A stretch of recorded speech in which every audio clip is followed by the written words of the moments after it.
जय हिंद, नमस्कार, राधे राधे दोस्तों। आज हम टॉपिक पढ़ेंगे कवक के बारे में। यानी कवक से कौन कौन से रोग होते हैं, कवक क्या है और इससे कैसे कैसे प्रश्न पूछे जाते हैं। तो सबसे पहले हम ये देखेंगे कि कवक क्या है। दोस्तों, कवक को हम फंगी भी बोल देते हैं, फंगी या फंगस, या इसे ही हम बोल देते हैं फफूंद। क्या बोल देते हैं? फफूंद या कवक या फंगस। होता क्या है, कवक या फंगस जो है एक ऐसा जीव है जो प्रकाश संश्लेषण नहीं करता, या मैं ये कहूं कि जिसमें हरित लवक नहीं पाया जाता। जैसे आपने एक वैज्ञानिक का नाम सुना होगा साइंस में, और नहीं सुना है तो आप याद रखिए, RH व्हीटेकर। क्या नाम है? RH व्हीटेकर, जिन्होंने दिया था पंच जगत अवधारणा। पंच जगत अवधारणा यानी कि ये जो RH व्हीटेकर है, इन्होंने संपूर्ण जितने भी पादप हैं, जितने भी प्राणी हैं, इस पूरे पृथ्वी पर जीव जगत को 5 भागों में बांटा था। और ये 5 भागों में बांटा था, इसलिए इसका नाम है पंच जगत अवधारणा। किसने दी थी? RH व्हीटेकर ने। इन्होंने जो एक है उसमें पहला तो दिया था इन्होंने मोनेरा, ठीक है। इसी तरह से था एक जिसका नाम है प्रोटिस्टा, मोनेरा प्रोटिस्टा। तीसरा है फंजाई, फंजाई यानी कि कवक वाला, कवक या फंजाई वाला, ठीक है। और कौन सा है फंजाई कवक के अलावा? एक है एनिमेलिया, एनिमेलिया जिसमें समस्त एनिमल जो है वो आते हैं, बड़े वर्ग के जीव जो है एनिमल। इसके अलावा पांचवा जो है वो था प्लांटी, यानी कि पादप, इसमें समस्त पादप। तो पूरे जीव जगत को 5 भागों में बांटने का काम किया था RH व्हीटेकर ने, और नाम दिया पंच जगत अवधारणा। मोनेरा है, प्रोटिस्टा है, फंजाई या कवक है, एनिमेलिया है, प्लांटी है। इनको हम बाकी वीडियो में चर्चा करेंगे, लेकिन यहाँ पर हम चर्चा कर रहे हैं कवक की। तो ये जो फंजाई है या ये जो कवक है, उसको RH व्हीटेकर ने जो 5 भागों में डिवाइड किया संपूर्ण जीव जगत को, उसमें एक कवक भी है या फंजाई भी है, या इसको फफूंद भी हम बोलते हैं। अब सवाल ये पैदा होता है कि फफूंद होता क्या है या हमने कहाँ देखा है। तो मैं आपको बताता हूँ दोस्तों, आपने कोई ब्रेड या कोई रोटी वगैरह को आप 1-2 दिन, जैसे वो पानी वगैरह में नमी में या आर्द्रता में वो जो आ जाती है, पानी वगैरह में भीग जाती है, तो उसके बाद आपने उसके ऊपर कुछ एक ब्लैक ब्लैक सा या कुछ सफ़ेद सफ़ेद सा उस पूरी रोटी पर या उस ब्रेड के ऊपर आपने देखा होगा। ये जो व्हाइट व्हाइट सा, ये जो ब्लैक ब्लैक सा होता है, ये क्या होता है? ये ही फफूंद होता है, ये यही फंगस होता है, यही कवक होता है। ये मैं दूसरा उदाहरण आपको बताऊं। अचार सभी घर में रखते हैं हम। अचार का जब ऑयल कम हो जाता है, खत्म हो जाता है या कम हो जाता है, उसका स्तर जो है नीचे चला जाता है, तो उस पर कुछ एक सफेद सफेद सी रुई जैसी संरचना आपको दिखाई देगी। वो जो रुई जैसी संरचना है, वही दरअसल क्या है? वही आपकी कवक है। उस कवक को अचार समझ के खा मत जाना उसको, क्योंकि वो आपको जो रोग भी कर सकती है, और मैं कहूँगा रोग कर सकती है पूरी पूरी तरह से। तो ये जो कवक है, ये कैसी हो सकती है? ये कवक लाभदायक भी होती है, यानी फायदा पहुंचाने वाली भी होती है। आप कहेंगे फायदा पहुंचाने वाली कैसी होती है? तो फायदा पहुंचाने की बात ऐसी है कि बहुत सारी कवक ऐसी हैं, फंगस ऐसी है, जिनके माध्यम से जो है हम क्या करते हैं? मेडिसिन बनाते हैं, औषधि बनाते हैं। जैसे मैं एक उदाहरण बताता हूँ आपको। सबसे पहले एंटीबायोटिक को खोजा था किसने? अलेक्जेंडर ए फ्लेमिंग। अलेक्जेंडर फ्लेमिंग ने, किसने? ए फ्लेमिंग या अलेक्जेंडर फ्लेमिंग ने सबसे पहली जो प्रथम एंटीबायोटिक जो थी उसको खोजा। एंटीबायोटिक को बोलते हैं प्रतिजैविक। प्रतिजैविक, ये चीजें धीरे धीरे क्लियर होती चली जाएंगी। एंटीबायोटिक या प्रतिजैविक हिंदी में बोलते हैं। तो प्रथम एंटीबायोटिक या प्रतिजैविक जो है उसको खोजा था अलेक्जेंडर फ्लेमिंग ने। और ये पहली एंटीबायोटिक या जो प्रतिजैविक बनाई गई थी, वो बनाई गई थी एक कवक से, जिसका नाम है क्या? Penicillium, penicillin, penicillin notatum. ये कवक का नाम है पेनिसिलियम नोटेटम, कवक से बनाया गया था। और कौन सी बनाई गई थी? उसका नाम है पेनिसिलिन। पेनिसिलिन, इन नामों को अच्छी तरह से लिख लेना और याद कर लेना। पेनिसिलिन कितनी ही बार एग्जाम में पूछा गया है कि बताइए सबसे पहली एंटीबायोटिक का क्या नाम है? पेनिसिलिन। किस कवक से बनाई गई है? पेनिसिलिन, पेनिसिलिन नोटेटम नामक कवक से बनाई गई है। ये क्या है, प्रथम एंटीबायोटिक। अब ये भी सुनिए एंटीबायोटिक क्या है। एंटीबायोटिक का मतलब होता है कि ऐसे रसायन, ऐसे केमिकल या ऐसे पदार्थ जो किसी सूक्ष्म जीव से प्राप्त किए गए हैं। जैसे ये कोई सूक्ष्म जीव है मान लीजिए, तो इससे हम कुछ केमिकल प्राप्त करेंगे जिसका उपयोग किसी अन्य सूक्ष्म जीव को मारने में, उसकी वृद्धि को रोकने में या उसको नष्ट करने में करते हैं। तो उस रसायन को बोलते हैं हम क्या, उसको हम बोलते हैं एंटीबायोटिक या प्रतिजैविक। और इनका उपयोग जो है वो सामान्यतः बैक्टीरिया जनित जो रोग है, जीवाणु जनित जो रोग हैं, उस प्रकार के रोगों में इनका यूज किया जाता है। ठीक है, तो अपन बात कर रहे हैं यहाँ पर क्या, कि कवक लाभदायक भी हो सकते हैं और कवक कैसे हो सकते हैं, हानिकारक भी हो सकते हैं।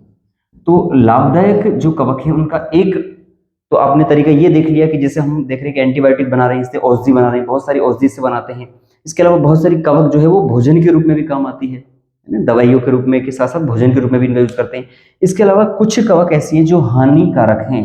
बहुत सारी कवक जो है वो रोग करती है प्लांटों में, पादपों में रोग करती है, चाहे वो गेहूं में हो, चाहे वो बाजरे में हो, चाहे वो आलू में हो, चाहे वो मक्का के अंदर हो। बहुत सारे रोग जो है कवक करती है, चाहे वो नींबू के अंदर हो। लेकिन यहाँ पर हम बात कर रहे हैं मानव जनित जो रोग है उसके बारे में, क्योंकि मानव वाले रोग जो है उनकी चर्चा यहाँ पर कर रहे हैं, इसलिए हम यहाँ पर उन रोगों को पढ़ेंगे जो मानव में कवक के कारण होते हैं। अब वो कोई से भी हो वो इसमें आएंगे। तो इसलिए हम कह सकते हैं कि कवक लाभदायक भी होती है और कवक कैसी होती है, हानिकारक भी होती है। ठीक है, इसके अलावा कवक के बारे में एक बात और, कवक जो है ये कैसा जीव है, एक यूकैरियोटिक है। कैसा है, यूकैरियोटिक।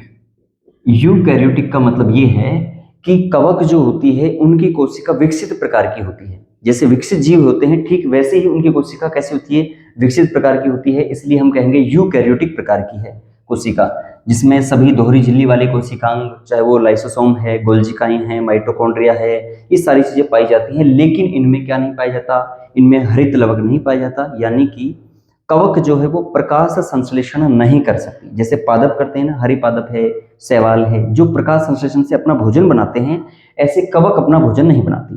तो सवाल ये उठता है कि कवक जब भोजन नहीं बनाती तो वो फिर भोजन कैसे करती है, अपना जीवन कैसे चलाती है, जीवित कैसे रहती है। तो कवक तीन प्रकार से भोजन करती है। वो या तो कवक हो सकती है मृतोपजीवी। मृतोपजीवी का मतलब वो मृत जो पदार्थ हैं, सड़े गले पदार्थ हैं, जैसे कोई पत्ती है, कोई पर्ण है, कोई लकड़ी है सूखी, उससे ही भोजन ग्रहण करती है डायरेक्ट, तो वो मृतोपजीवी है। या फिर ये क्या होती है, परजीवी होती है। क्या होती है, परजीवी। परजीवी मतलब कोई अन्य जीव के साथ रह करके उसे नुकसान पहुंचाएगी। जैसे मानव में जैसे रोग होता है गंजापन, तो शर के ऊपर रह करके उससे पोषक पदार्थ लेगी और बदले में उसे नुकसान पहुंचाएगी। तो ऐसी कवक कहलाती है क्या, परजीवी कवक। कुछ कवक जो हैं वो होती हैं कैसी, सहजीवी कवक।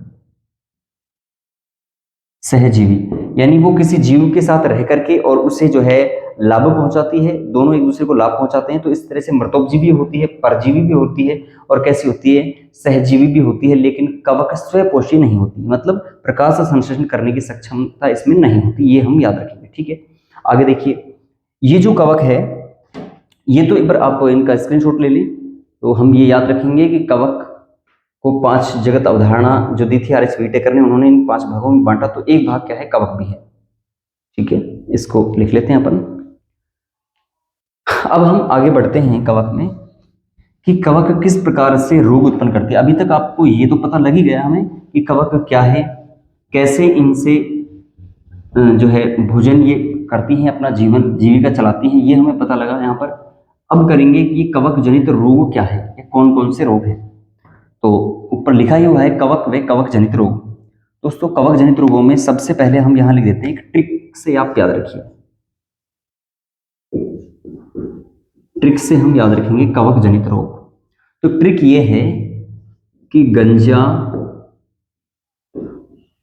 दामाद फ्रूट खाए, गंजा दामाद फ्रूट खाए ब्लैक।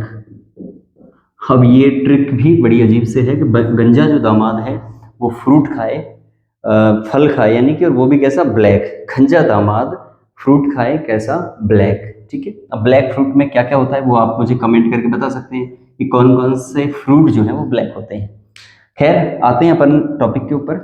यहां पर हम लिख देंगे रोग का नाम, रोग का नाम, यानी कि ये जो रोग है उसका नाम क्या है। और यहां लिख देंगे रोगजनक, रोगजनक।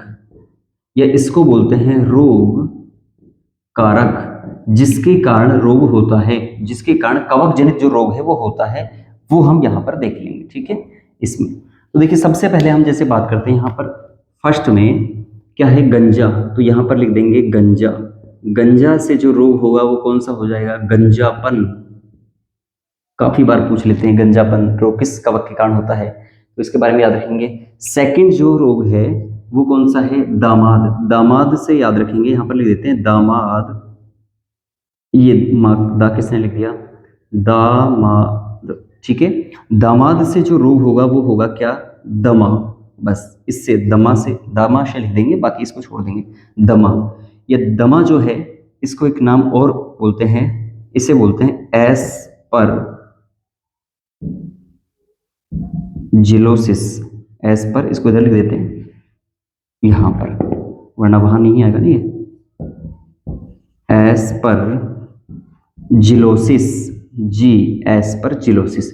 दमा जो है इसको एस्परजिलोसिस बोलते हैं। तीसरा एक रोग हो जाएगा अपना कौन सा, फ्रूट से। जी, अब ये फ्रूट क्या है, तो फ्रूट का मतलब यहां पर आ जाएगा एथलीट फुट, फुट। ठीक है, एथलीट फुट जो रोग है वो हो जाएगा कवक के कारण। इसी तरह से खाए, ये जो खाए है इससे हम कर लेंगे खाज, या इसको बोलते हैं स्कैबिज, स्कैबिज, या इन्हें बोलते हैं दाद, या इन्हें रिंग वर्म भी बोलते हैं। क्या बोलते हैं, रिंग वर्म। ये किसी वर्म की वजह से नहीं होता, वैसे कवक के कारण होता है। ये प्रश्न पूछ लिया गया कई बार। और एक है वेरी वेरी इंपॉर्टेंट दोस्तों, इसको स्टार लगा के लिख देना, बल्कि मैं कहूँ 3 स्टार लगा लेना, और स्टार लगाते लगाते एक दिन आपके भी स्टार लग जाएगा एक दिन। तो ब्लैक हम यहाँ पर लिखेंगे ब्लैक। ये जो ब्लैक है इसको मैं ब्लू पेन से लिख रहा हूँ ताकि आप इस पर थोड़ा सा ज़्यादा ध्यान दें। ब्लैक का मतलब हो गया यहाँ पर ब्लैक फंगस, ब्लैक फंगस, जिसको आपने कोरोना में जिसका जो है वो सुना हो, इसकी चर्चा आपने। तो ब्लैक फंगस हो गया ये। तो 5 रोग हो गए, गंजापन, दमा या एस्परजिलोसिस, एथलीट फुट, खाज या स्कैबिज, दाद बोलते हैं इसी को, या फिर अगला है ब्लैक फंगस। ठीक है, तो ये रोग हैं 5। अब ये किस कारण से होते हैं इनके सामने लिखेंगे। जो गंजापन रोग है दोस्तों वो एक कवक है, जिस कवक का नाम है क्या, टीनिया कैपिटिस। क्या नाम है, टीनिया कैपिटिस कवक। ठीक है, एक बात इंपॉर्टेंट याद रखेंगे यहाँ पर, वैसे जो गंजापन है इसके कई कारण होते हैं। पहला जो कारण होता है वो होता है जेनेटिक्स, यानी कि ये देखा गया है कि माता पिता के अगर बाल जल्दी झड़ जाते हैं, जल्दी उड़ जाते हैं, तो देखा गया है संतानों में भी अमूमन जो है बाल ज़्यादा समय तक नहीं टिकते हैं और उड़ जाते हैं, गिरने लगते हैं, झड़ने लगते हैं। दूसरा इसमें जो बड़ी वजह है वो भी आप याद रखना, बालों का झड़ने की जो एक समस्या है वो होती है मिनरल्स की कमी, और विटामिन इसमें विशेषकर जो है B7 जिसे बोलते हैं बायोटिन, बायोटिन की कमी से होता है। और बालों में ही एक याद रखना, B5 है, बालों का सफेद होना, बालों का सफेद होना वो भी किसके कारण से होता है, B5 के कारण होता है, और B7 के कारण बाल जो है झड़ने लग जाते हैं। लेकिन एक चीज और है, अभी जो भौतिकवाद में जो बहुत ज्यादा युवा स्ट्रेस लेते हैं, बहुत ज्यादा, चाहे वो जॉब के स्ट्रेस हो, चाहे वो किसी और कार्य की हो सकती है, बहुत ज्यादा तनाव लेना, बहुत ज्यादा स्ट्रगल में रहना, बहुत ज्यादा परेशानी में रहना, अपने आप को चिड़चिड़ा रखना, इससे क्या है, इससे हार्मोन जो है वो इम्बैलेंस हो जाते हैं, असंतुलित हो जाते हैं, पूरा जो अपना शरीर का मैकेनिज्म है वो पूरा गड़बड़ा जाता है। तो उसकी वजह से भी क्या हो जाती है, बालों का झड़ना जो है वो स्टार्ट हो जाता है और लगातार बाल झड़ते रहते हैं। यानी कि मैं कह सकता हूँ कि तनाव भी इसका एक बड़ा कारण है। तो आप दोस्तों किसी प्रकार का तनाव ना लें, खुश रहें, व्यस्त रहें, मस्त रहें और जबरदस्त रहें, पढ़ते रहें ठीक तरह से, तो आपको किसी प्रकार से कोई दिक्कत नहीं होगी। खैर यहाँ पर गंजापन जो है वो किसके कारण होता है, वैसे टीनिया कैपिटिस के कारण। यानी कि अगर ये तो कारण हो सकते हैं कि भाई मिनरल्स की कमी हो सकती है, कोई जेनेटिक्स कोई कारण हो सकता है, या फिर इसमें जो है स्ट्रेस वगैरह, तनाव वगैरह ज्यादा लेते हो तो उनमें ये हो सकता है। और एक जो वजह है वो क्या हो सकती है, गंजापन की एक वजह होती है टीनिया कैपिटिस, एक कवक होता है जो बालों में जो एक बार लग जाए तो फिर क्या है, वो बालों का जहां पर वो लग जाता है, ये लगा लो उस हिस्से को, वो उस हिस्से के बालों को बिल्कुल गायब कर देता है, वहां से प्लॉट बिल्कुल खाली हो जाता है। वो वाली जो स्थिति है वो ये कवक करती है। इसका नाम आप याद रखना, टीनिया कैपिटिस। क्या नाम है, tinea capitis. Cap capitis, cap कहाँ ओढ़ते हैं, सर पे, तो सर के बालों को उड़ाने का काम करता है टीनिया कैपिटिस, ठीक है। दूसरी बात, ये जो कवक है किस तरह से कहाँ पर रहती है, किस तरह से आती है, तो याद रखना जो कोम्ब है, कंघी, कंघी में ये हो सकती है। इसके अलावा कैप जो है, टोपी वगैरह उड़ते हैं तो वहां पर ये हो सकती है। प्लो, तकिया जो है, तकिया वगैरह अगर हम यूज करते हैं किसी दूसरे का या ऐसे किसी व्यक्ति का जिसको ये है दाद है, जिसको जो है कवक है ये वाला, यानी कि जिसको टीनिया कैपिटिस कवक से इन्फेक्टेड है, वो संक्रमित है, तो फिर उस व्यक्ति को भी क्या हो सकता है, ये दिक्कत उसको हो सकती है, गंजापन उसको हो सकता है। अच्छा, इसमें ये होता है, ये बीमारी एक प्रकार से संक्रामक है, यानी एक व्यक्ति से दूसरे व्यक्ति में फैलती है। तो एक कवक जिस व्यक्ति में है, अगर वो कवक दूसरे व्यक्ति में किसी भी माध्यम से पहुंच जाए, वो मुख्य माध्यम ही हो सकता है, तो बड़ी ही आसानी से ये कवक उसमें पहुंच जाती है। इसीलिए डॉक्टर सलाह ये देते हैं कि आप अपना कंघा जो है कॉम्बो अलग रखें, अपना टॉवेल वगैरह, तौलिया वगैरह अलग रखें, आप अपनी कैप रखें, किसी की कैप इस तरह से ना ओढ़ें, और जो है अपना प्लो वगैरह भी अलग रखें, ताकि आप इस प्रकार के संक्रामक बीमारियों से बच सकें। आगे हम देखें दमा। दमा या इसको बोलते हैं एस्परजिलोसिस या दमा बोलते हैं। तो दमा क्या है, ये भी एक संक्रामक बीमारी है एक तरह से। मतलब मैं ये कह सकता हूँ कि प्रदूषण के कारण या विभिन्न जो बहुत सारे जो परागकण हैं उनके कारण, एलर्जी जो है उसके कारण ये हो जाता है। और इसमें क्या फेफड़े प्रभावित होते हैं, इसमें व्यक्ति को सांस नहीं आता, खांसी होती है, दिक्कतें होती है सांस लेने में।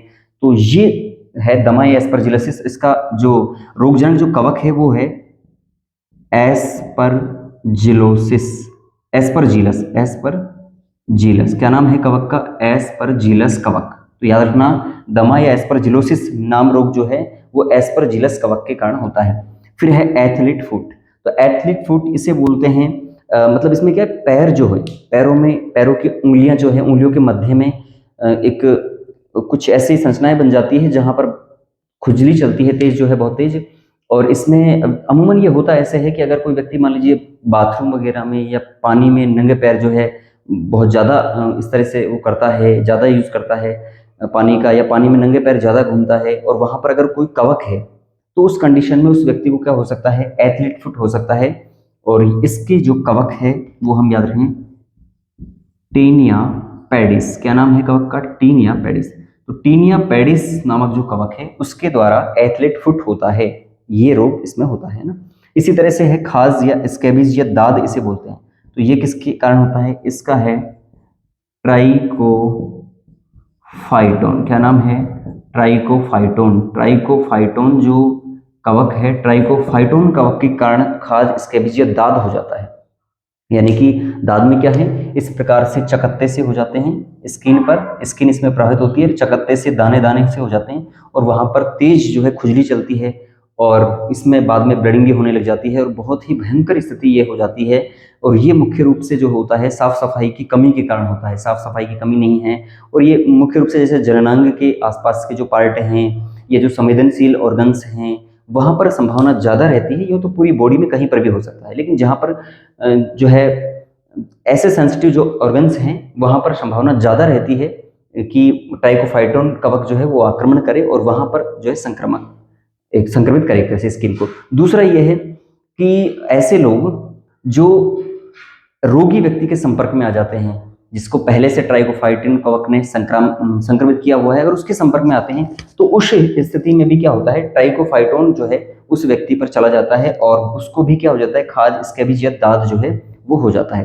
तो अपन ये बोल सकते हैं मेनली कि साफ सफाई की कमी के कारण या जो है स्वच्छता का ध्यान न रखने की वजह से भी ये जो है हो जाता है और एक अस्वस्थ व्यक्ति से स्वस्थ व्यक्ति में फैल जाता है।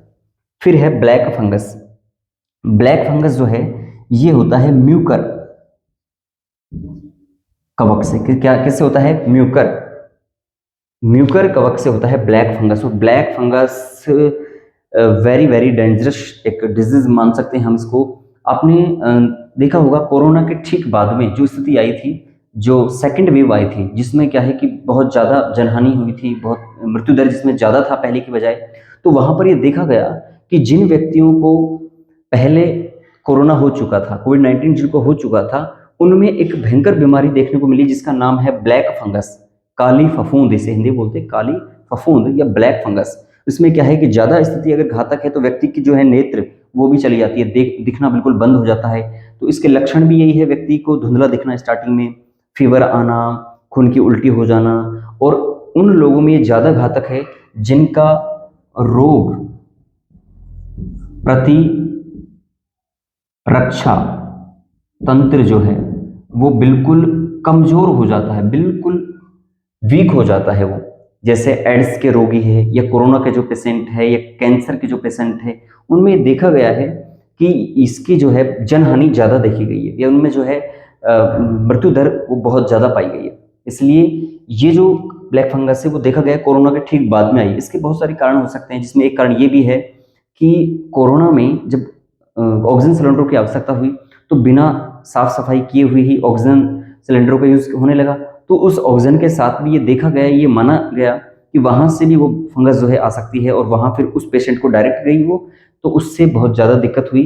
और इस प्रकार से ये ब्लैक फंगस रोग जो है पूरी तरह से फैला, जो कि बहुत घातक है। इसमें व्यक्ति का ब्रेन प्रभावित हो जाता है, व्यक्ति की जो है आंखें चली जाती है, दृष्टि कमजोर हो जाती है, और व्यक्ति की मृत्यु भी इसमें हो जाती है। ठीक है, ये है।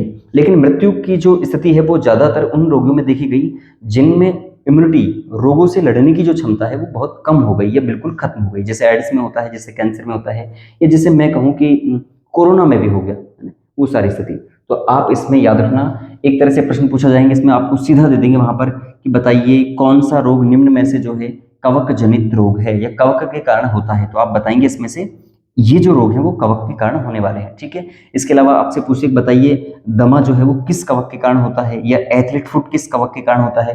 तो आपको एक ऑप्शन सही दे देंगे, बाकी आपको गलत ऑप्शन देंगे वहां पर। ठीक है, और दूसरा आपसे पूछा जाता है कवक जो है वो किस प्रकार का जीव है, तो हम कहेंगे कवक यूकैरियोटिक है, कवक में प्रकाश संश्लेषण नहीं होता, कवक में क्लोरोप्लास्ट या हरितलवक नहीं पाया जाता, और कवक बहुकोश के, एक कोश के, दोनों प्रकार के होते हैं। एक कोश के कवक का एक बहुत अच्छा उदाहरण है यीस्ट। कई बार एग्जाम में आया हुआ है कि यीस्ट जो कवक है वो कैसा है, तो यीस्ट कवक कैसा है, एक कोशिकीय है। कैसा है? एक कोशिकीय, यानी कि इसका शरीर एक ही कोशिका से मिलकर बना हुआ है, जबकि बाकी जो कवक हैं अमूमन जो है वो सामान्यतः बहुकोशिकीय कवकों में आते हैं। तो आज के लिए इतना ही। वीडियो को लाइक करें, सब्सक्राइब करें, और आगे इसको सेंड कर दें। Thank you.